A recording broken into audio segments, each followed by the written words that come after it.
જિલ્લા શિક્ષણ અધિકારી ભગીરથભાઈ પરમાર અને જિલ્લા પ્રાથમિક શિક્ષણ અધિકારી જયેશભાઈ પટેલનું સંયુક્ત ઓપરેશન.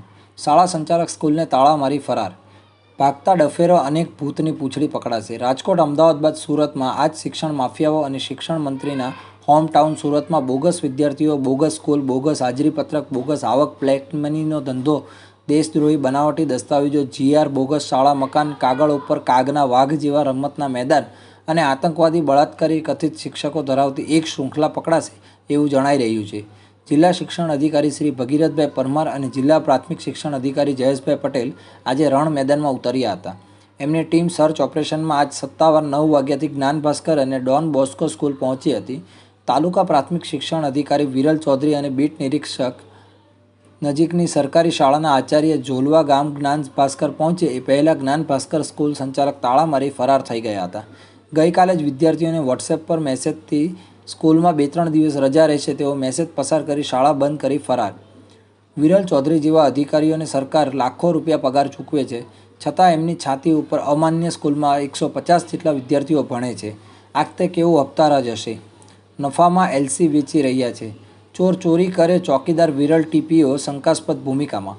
સુરત જિલ્લા શિક્ષણ અધિકારીની ટીમ લિંબાયત પ્રતાપનગર ખાતે આવેલ ડોન બોસ્કો સ્કૂલમાં સર્ચ ઓપરેશન કરી રહી છે અને સુરત જિલ્લાની અનેક શાળાઓ એ શાળાઓના ઠગ ભગતોનો નકાબ ઉતારશે. સુરત જિલ્લામાં પલસાણા તાલુકાના ઝોલવા ગામમાં શંકાસ્પદ ચાલતી પ્રાથમિક અને માધ્યમિક જ્ઞાન ભાસ્કર ઇંગ્લિશ સ્કૂલ ઝડપાઈ છે. આ શાળાના કથિત ટ્રસ્ટીઓ ખુલ્લેઆમ સ્કૂલ એલસીનો ધંધો કરતા ઝડપાયા છે.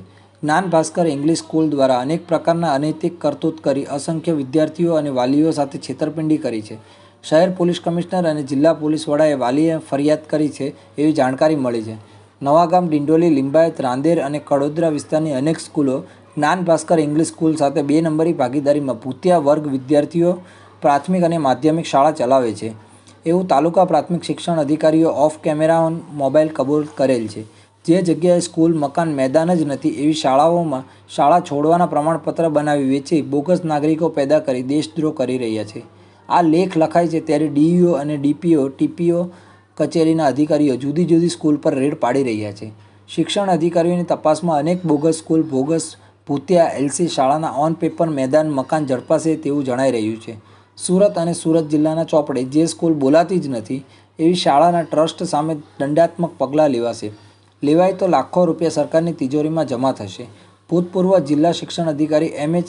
રાજગુરુ અને એમના શાગીર કેળવણીના નિરીક્ષરોએ કતારગામ વિસ્તારમાં મકાન મેદાન વગરની 2 સ્કૂલ મંજૂર કરી લાખો રૂપિયાનો ખેલ પાડેલ, જે જગ જાહેર કરવામાં આવેલ અને રાતોરાત રાજગુરુએ અનૈતિક જન્મ આપેલ લાવારી સ્કૂલોની માન્યતા રદ કરવા પ્રાથમિક શિક્ષણ નિયામક એમ.આઈ. જોશી ગાંધીનગરમાં દોડી પોતાની ચામડી બતાવવા શિક્ષણ વિભાગના ઉચ્ચ અધિકારીઓના ચરણોમાં પ્રસાદ ધરવો પડેલ. શાળા સંચાલક મંડળના પદાધિકારીઓ ખુદ આવા ભૂતિયા એલસી, ભૂતિયા વર્ગ શાળાઓથી પરેશાન છે. વધુ જાણવા મળેલ છે કે સુરત અને સુરત જિલ્લાની તમામ શાળાઓમાં છેલ્લા 3 વર્ષમાં નવા પ્રવેશના આધાર એલસીઓ એના વેરિફિકેશન કરવા ઉચ્ચ લેવલે આદેશ કરવામાં આવનાર છે. લાલચુ શાળા સંચાલકો નાણાકીય લાલચે બોગસ સરકારી સ્કૂલ છોડ્યાના પ્રમાણપત્ર વેચે એ જાલી ચલણી નોટ છાપવાના ગુના કરતાં પણ મોટો ગુનો બેકઓફ કરી રહ્યા છે. આશા અમર છે. જ્યારે ખુદ જિલ્લા શિક્ષણ અધિકારીઓ, પોલીસ અધિકારીઓ રણ મેદાનમાં છે ત્યારે સુરતની 70 લાખ પ્રજાની નજર સારા પરિણામની અને ગુનેગારોને સજા થાય એની રાહ જુએ છે. ગુનો કરનારા અને છુપાવનાર બંને ગુનેગાર છે.